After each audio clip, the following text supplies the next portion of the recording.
23 सालों का झारखंड जब इस राज्य का निर्माण किया जा रहा था, जब इस राज्य का गठन किया जा रहा था, जब इस राज्य का गठन किया जा रहा था, सन 2015 नवंबर धरती आबा बिरसा मुंडा की जयंती के दिन बिहार के हिस्से को काटकर लगभग 40% हिस्सा और भूभाग की बात करें तो 79,000 वर्ग किलोमीटर बिहार से काटकर एक नए झारखंड राज्य का सृजन किया गया। जब यहाँ की विधि व्यवस्था की बारी आई, उस समय के तत्कालीन इस राज्य के प्रथम राज्यपाल माननीय श्री प्रभात कुमार, उन्होंने प्रथम कहा था, क्योंकि राज्यपाल पढ़े लिखे लोग होते हैं, मुख्यमंत्री अनपढ़ हो सकता है चलेगा, लेकिन एक राज्यपाल का पढ़ा लिखा होना होता है। उस राज्यपाल ने कहा था कि जिन संसाधनों के साथ, जिन स्थितियों के साथ झारखंड राज्य अलग हुआ है, आने वाले 20 सालों में ये भारतवर्ष का नंबर 1 राज्य होगा। आज चौपारण की जनता से, आज चौपारण की आवाम से मैं सवाल करना चाहता हूँ, ये जो सपना, जो अनुमान इस राज्य के पहले राज्यपाल ने लगाया था कि झारखंड राज्य शिक्षा की दृष्टि में, रोजगार की दृष्टि में, स्वास्थ्य की दृष्टि में नंबर 1 राज्य पर काबिज होगा, क्या हमारा राज्य नंबर 1 बना है? नहीं। क्या हमारा राज्य नंबर 1 बना है? नहीं। हमारा कथन नहीं है।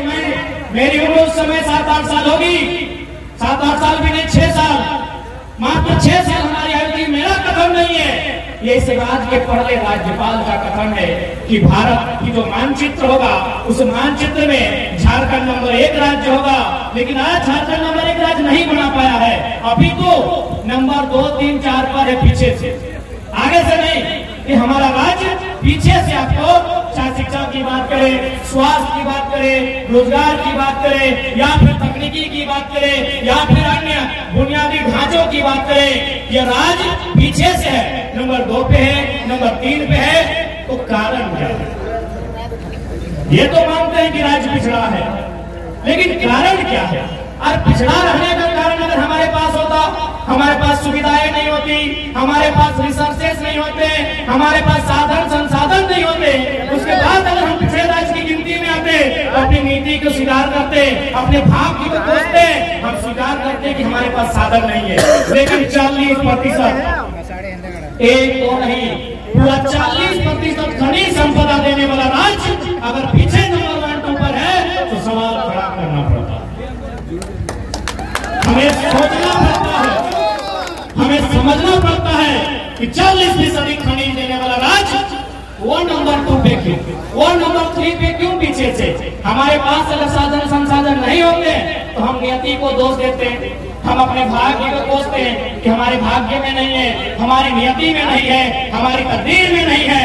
लेकिन 40% हम अगर खनिज देते हैं, अगर हजारीबाग में कहीं कोयला मिलता है, धनबाद में कोयला मिलता है, बोकारो में बारूद मिलता है, कोडरमा में अभ्रक मिलता है, तो गिरिडीह में पत्थर का खदान मिलता है, और ऐसे में अगर राज्य में बेरोजगारी होगी, अगर ऐसे में राज्य अगर अव्वल नहीं होगा तो सवाल खड़ा होगा।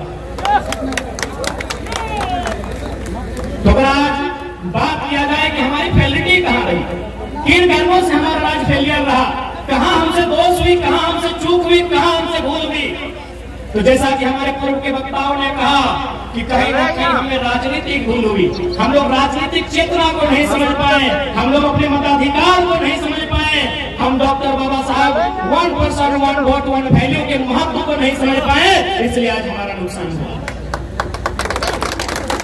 यदि हमें चेतना होती, यदि हमें जागरूकता होती, यदि हम अपने मत को लेकर जागरूक होते, तो चूंकि पहले लोकसभा की बात करूंगा, लेकिन बिहार का दुनिया के यहाँ का सांसद नहीं बनता, वो तो बना ही, उसका बेटा भी सांसद बना है, और अपनी भाषण देता है कि जो काम हम नहीं किए मेरा बेटा करेगा, 3 गो पीढ़ी का टीका लेकर।